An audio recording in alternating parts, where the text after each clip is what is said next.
أسرار تاريخية عجيبة وغريبة. تخيل إن أنت تبقى نايم وتصحى على خبر إن في مدينة كل أهلها اتجمدوا وكمان يعتبر اختفي، أو إن جيش مكون من 50,000 جندي يختفوا بلا وجود لأثر، أو كتاب مليان معلومات غريبة وعجيبة وكأنها من كوكب تاني.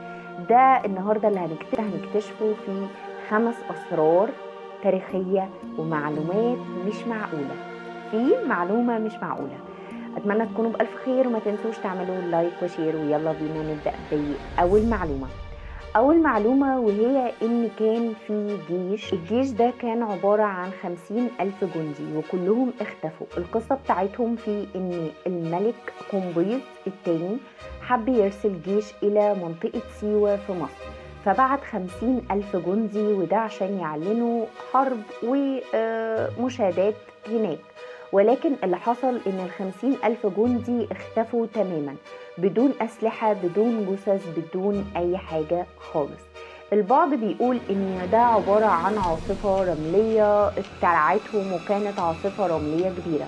بس في ناس تانية شايفة إن الموضوع أعمق من كده، ودي أول معلومة. أما بقى التاني معلومة وهي عن الملك نابليون. الملك نابليون مات، ولكن بطريقة غريبة جدا. اكتشفوا ان الملك نابليون مات عن طريق، طبعا مات بالبطيء، عن طريق مادة الزرنيخ.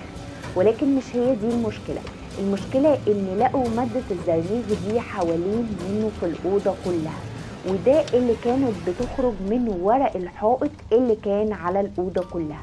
فتخيل ان انت تموت بسبب ورق الحائط اللي انت حطه في الأوضة. فأظن الموضوع يستحق يعني. ففعلا لقوا ان الورق الحائط اللي مترصب في الأوضة كلها كان بيطلع مادة الزرنيخ، ومادة الزرنيخ دي أدت إلى وفاته. انتوا متخيلين ملك كان ازاي قوي، وازاي حارب جيوش وبهدل الدنيا وبهدل بلاد، وفي الآخر مات عن طريق ورق حائط؟ فالموضوع يستحق. أما بقى المعلومة رقم 3 وهي إن في الكتاب ده عمره أكتر من 600 سنة. الكتاب ده اسمه كتاب فيونيتش. الكتاب ده اكتشفوه العلماء، ولكن موجود فيه رموز وكتابة بلغة نباتات، ونباتات مذكورة في الكتاب عمرها ما موجودة أصلا على الكوكب بتاعنا. وكمان رموز غريبة جدا حاولوا ان هم يفكوها، ولكن ما قدروش ان هم يوصلوا لغاية دلوقتي لحل للكتاب ده في اكتشاف ما موجود فيه. وبجد الكتاب تقريبا من عالم آخر. أما بقى القصة الأغرب وهي كانت في الخمسينات. في الخمسينات اتمسك راجل غريب في مطار طوكيو، ولكن الغريب ان هو كان معاه جواز سفر بيقول ان هو جاي من بلد اسمها تيرول، والجواز السفر بيثبت ذلك. ولكن البلد دي كان بيقول ان هي ما بين فرنسا واسبانيا. المشكلة بقى مش هنا، المشكلة ان البلد دي مش موجودة اصلا. ولما حاولت الحكومة تحقق وتدور في الخرايط وفي اسامي البلد، لقيت ان مفيش فعلا بلد بالاسم ده، واضطروا ان هم يحجزوه ويتحفظوا عليه في غرفة كلها مغلقة في مغلقة. ولكن الغريب ان هم لما فتحوا الأوضة تاني يوم ما كانش الراجل موجود فيه. تفتكروا ايه السبب؟ اما بقى اخر معلومة معانا النهاردة وهي المعلومة رقم 5، وهي عن البلد اللي اختفت اهلها كلها، او بمعنى اصح بقت كلها جثث متجمدة. البلد دي بالظبط موجودة في ايطاليا، تحديدا بومباي.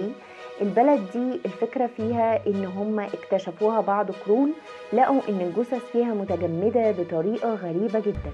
يعني ناس نايمة وناس قاعدة وناس بتهرب وناس بتاكل. ده حتى الأواني بتاعة الطهي كلها موجودة زي ما هي.